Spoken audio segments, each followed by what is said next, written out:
Good day, viewers. You are welcome.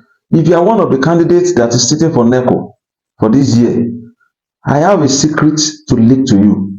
Do you know that 80% of students fail NECO not because they are not brilliant, but because they commit some common errors?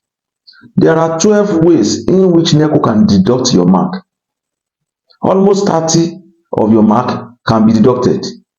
And that is the reason why most people fail. It's not because they are not brilliant, but because their marks are being deducted.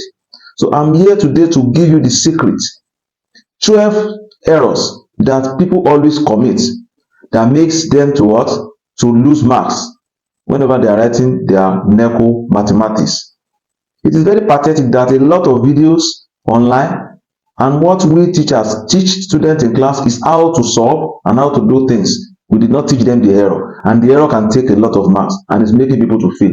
So in this video, I will list the 12 ways in which you can fail mathematics NECO.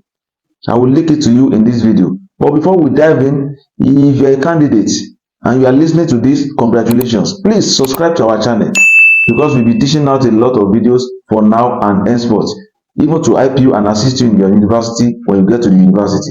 And share to friends because this information is very, very important and you cannot find it easily online. It's an advantage. So I've made a video earlier telling you the 12 errors that can make WAEC to fail you. The same thing is applicable to NECO. So please click up here. Once you see it, click up here now. The video will be pumping up right now. So click up on this video now. Click the video and watch it.